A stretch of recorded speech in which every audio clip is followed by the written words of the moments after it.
developing, protecting, and maintaining the North Country National Scenic Trail.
Her mother, I would go out and sit in the field and she would come up and lay her head on my shoulder. She is such a sweet.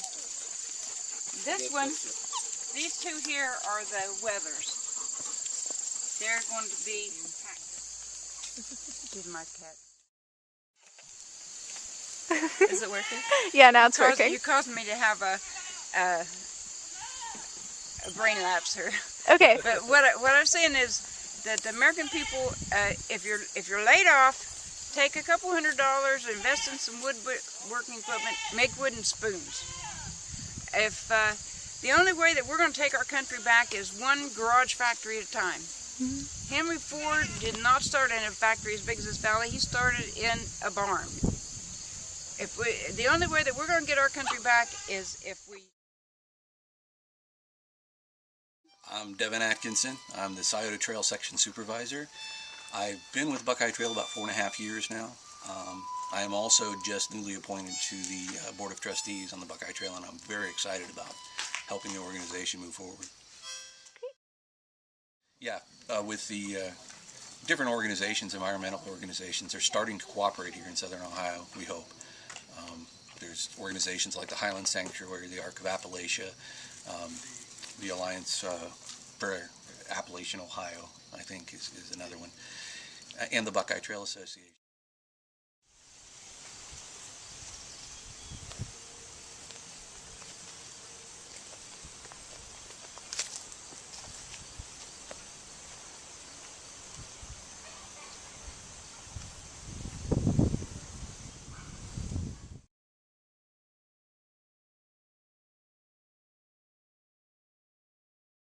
Land easements and how it helps the environment and that kind of stuff is actually something that I totally agree with.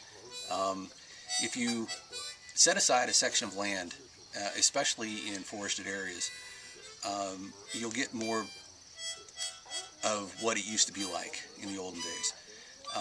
Any forest you've walked through to date, coming from the east, you've encountered trees, and even if the understory has been completely clear of undergrowth, that seems like old forest. Well, it's not. And what used to be can be again, and even if it's only in small strips that are less than a mile wide or a mile long.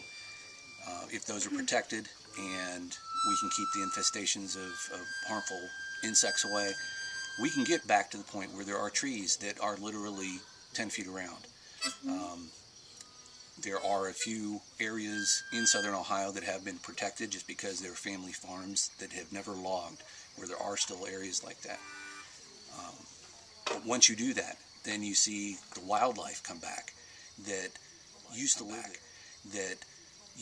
there and have been marginalized because they had to make a rough living in other places.